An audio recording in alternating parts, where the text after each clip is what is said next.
తొందరపడి రక్తపోటు తెచ్చుకోకు నాయనా. ఎవరి మాయమాటలో విని నీ మనశ్శాంతిని కోల్పోయినట్టున్నావు. నా మహిమ చూపిస్తాను చూడు నాయనా. జై జగజ్జంత్రి. ఇదేమిటి? నన్ను మాయల పకీరు అన్నావుగా, ఇదిగో ఇది నా మంత్రదండం. సారా కొట్టి సాంబయ్యే. ఈ టేబుల్ ఫ్యాన్ ఏంటి? టేబుల్ ఫ్యాన్ ఏంటయ్యా? సమ్మర్లోను ఎయిర్ కూలర్ తగ్గకూడదు. బ్రాకెట్ కంపెనీ బాబు రానండి, ఓ బకెట్ చమ్మేసుకోండి బాబు. స్టీల్ బకెట్ ఏంటయ్యా? ఒక స్టీల్ గుండు తెస్తే నీ సొమ్ము ఏం పోయింది? దీన్ని డిఐజీ గారికి చూపించాను అనుకో, నీ పని బూడిద రాసి గాడిదెక్కించినట్టు అవుతుంది. వద్దు బాబు, వద్దు వద్దు. నిన్ను బయటికి పొమ్మన్నానంటే నిజంగా పొమ్మన్నాను అనుకున్నావా? భలేవాడు అయ్యా. నీకు అసలు నా ఇంట్లో ఉండడం ఇష్టం ఉందో లేదో అని ఉత్తుత్తిరే ఒక ఊపి ఊపి చూశాను. నువ్వు నేను ఈ బాబు ఆ టేప్ ఇచ్చేసే బాబు. తప్పు చిట్టి బాబు, దీనికి మంత్రదండం అని పేరు పెట్టాం కాబట్టి ఇది మాయల పక్కిరి వద్ద ఉండటమే సహజం. ఇంతకీ నేను ఇక్కడే ఉండొచ్చా? అయ్యో ఉండవయ్యా మగడా, ఉండు బాబు ఉండు. నువ్వు ఇక్కడే ఉంటే పాముల పుట్ట దగ్గరే పాలడిపో ఉన్నట్టుంటుంది. ఇక్కడ పెట్టి పూజిస్తాను నాయన. బాబు, నా గురించి తప్పుగా చెప్పిన మనిషి ఎవరు?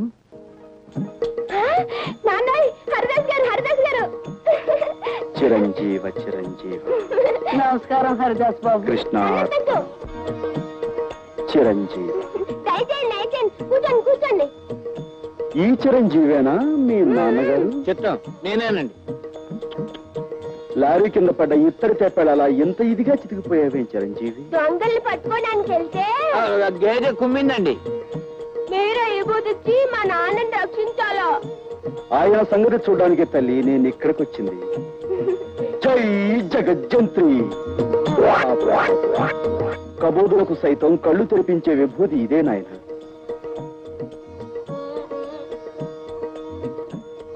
స్వామి, తమరు నిజంగా కలియుగ భగవంతులే.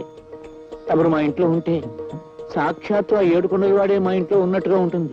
తమరు ఇక్కడే ఉండి తమ విభూతితో ఈ సబ్ ఇన్స్పెక్టర్ని సర్కిల్ ఇన్స్పెక్టర్ చేయించాలి. ఏది నోరు తెరు. స్పెషల్ బ్రాంచ్ నుండి మిమ్మల్ని అందరినీ ఎందుకు పిలిపించానో తెలుసా? జాకాల్స్ క్లబ్ మీద అనేక రిపోర్ట్స్ వస్తున్నాయి. ఈ రోజు రాత్రి 10 గంటలకి ఆ క్లబ్ మీద దాడి చేయాలి. మిస్టర్, మీరు మాత్రం ఆగి మా స్టెనో ఇచ్చే ఫైల్ చదివిరండి.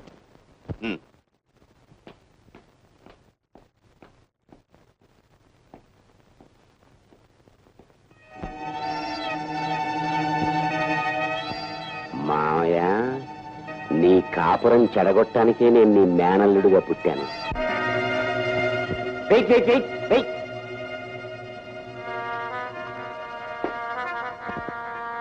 ఓహో, కుస్తా బహార్ బ్రహ్మాండంగా ఉంది. అస్సలు సోడా కలపకుండా తాగండి. ఓహో, కుస్తా బహార్. ఎన్నాళ్ళకి నన్ను ఇలా పెంపుడు కుక్కను పిలిచినట్టు చిటికేస్తూ పిలిచావు. ఎన్నిసార్లు చెప్పాను పగటిపూట క్లబ్కు రావద్దని? అవును, పగటిపూట రావద్దన్నావు, పెళ్ళామా అని పిలవద్దన్నావు. రాత్రిళ్ళు దొంకోళ్లు పట్టేవాళ్ళ వచ్చి కస్టమర్స్ వదిలేసిన ఫుడ్ని ఎంతైనా తినమన్నావు. ఆ సంగతి గుర్తుంటే ఇప్పుడు ఎందుకు వచ్చావు? మా ఎస్పీ మామయ్య దగ్గర ముఖ్యమైన విషయాలు కూపిలాగి నీతో చెప్పమన్నావుగా. ఆ విషయం ఫోన్లోనే ఏడవచ్చుగా. ఏడవచ్చు. అసలు నా బతుకే ఏడుపైపోయింది. చక్కగా మా మామయ్య కూతురుని చేసుకోవలసినండి.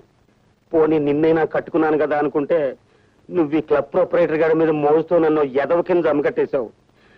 ఇటు నీకు చెడ్డైపోయి అటు మా మావయ్యకి చెడ్డైపోయి ఎదవా అని బోర్దోడు తైలించుకుని ఊరంతా తిరుగుతున్నాను. నాతో వచ్చేసే జ్యోతి, మనం వెళ్ళిపోదాం.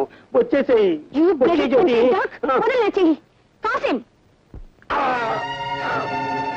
ఇక్కడున్న హద్దులేమిటో అర్థమైందా? అర్థమైంది, అర్థమైంది. ఇప్పుడు చెప్పు, నేనెవర్ని? ఈ క్లబ్కి మహారాణివి. నువ్వెవరివి? మహారాణి గారి పెంపుడు కుక్కని. మళ్ళీ ఎప్పుడైనా పగటిపూట వస్తావా? రాను, అర్ధరాత్రి దాటాకే వస్తాను. గుడ్.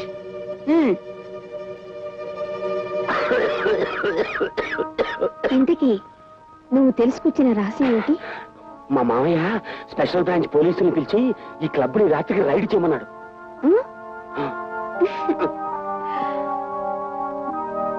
ఏంటో అతివృష్టి అనావృష్టి.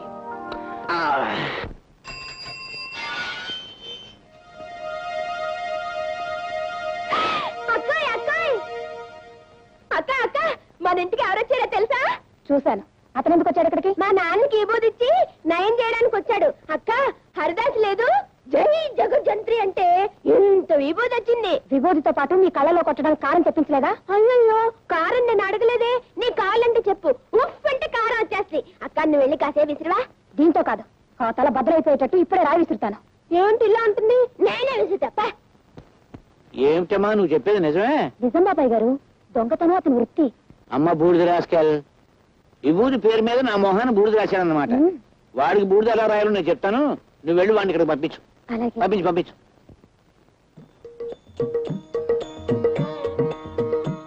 చిరంజీవి, నన్ను పిలిచావా నాయనా?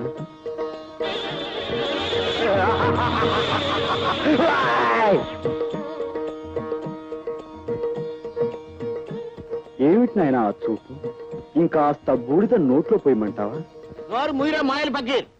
నీ సంగతి నాకు ఇప్పుడే తెలిసింది. మర్యాదగా బయటికి పోతావా లేక మక్కలేదు దాన్ని బొక్కలు దోయించమంటావా? తొందరపడి రక్తపోటు తెచ్చుకోకు నాయనా. ఎవరి మాయ మాటలో విని నీ మనశ్శాంతిని కోల్పోయినట్టున్నావు. నా మహిమ చూపిస్తాను చూడు నాయనా. జై జగజ్జంత్రి. ఇదేమిటి? నన్ను మాయల పకీరు అన్నావుగా, ఇదిగో ఇది నా మంత్రదండం. సారా కొట్టు సాంబయ్యే. ఈ టేబుల్ ఫ్యాన్ ఏంటి? టేబుల్ ఫ్యాన్ ఏంటయ్యా? సమ్మర్లోను ఏరుకోవడం తగ్గకూడదు. బ్రాకెట్ కంపెనీ బాబు రానండి, ఓ బకెట్ చమ్మేసుకోండి బాబు. స్టీల్ బకెట్ ఏంటయ్యా? ఒక స్టీల్ గుండు తెస్తే నీ సొమ్ము ఏం పోయింది? దీన్ని డిఐజీ గారికి చూపించాను అనుకో, నీ పని బూడిద రాసి గాడిదెక్కించట్టు అవుతుంది. వద్దు బాబు, వద్దు వద్దు. నిన్ను బయటికి పొమ్మన్నానంటే నిజంగా పొమ్మన్నాను అనుకున్నావా? భలేవాడు అయ్యా. నీకు అసలు నా ఇంట్లో ఉండడం ఇష్టం ఉందో లేదో అని ఉత్తుత్తిరే ఒక ఊపి ఊపి చూశాను. నువ్వు నేను ఈ బాబు ఆ టేప్ ఇచ్చేసే బాబు. తప్పు చిట్టి బాబు, దీనికి మంత్రదండం అని పేరు పెట్టాం కాబట్టి ఇది మాయల పక్కిరి వద్ద ఉండటమే సహజం. ఇంతకీ నేను ఇక్కడే ఉండొచ్చా? అయ్యో ఉండవయ్యా మగడా, ఉండు బాబు ఉండు. నువ్వు ఇక్కడే ఉంటే పాముల పుట్ట దగ్గరే పాలడిపో ఉన్నట్టుంటుంది.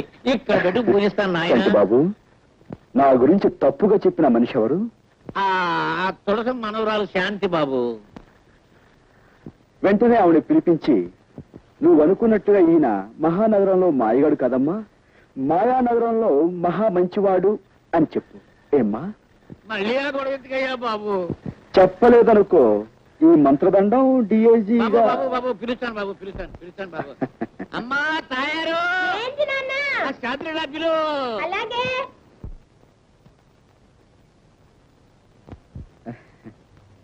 పిచ్చి మొహమా. చూడమ్మా, రాముడు ఎంతో మంచివాడు అనుకునే వాళ్ళు ఉన్నారు. అలాగే పెళ్ళాన్ని అనుమానించాడని, వాళ్ళని చెడుచాటు నుండి చంపాడని చెడు చెప్పుకునే వాళ్ళు కూడా ఉన్నారు.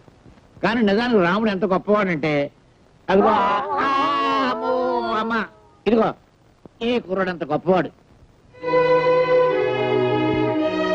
ఇటువంటి గొప్పవాడు ఎక్కడో ఉండకుండా ఇక్కడే నాకు అందుబాటులో ఉండడం నా అదృష్టం. ఎందుకంటే ఇలాంటి గొప్పవాళ్ళతో నాకు బోల్డ్ అండ్ డీలింగ్స్ ఉంటాయి.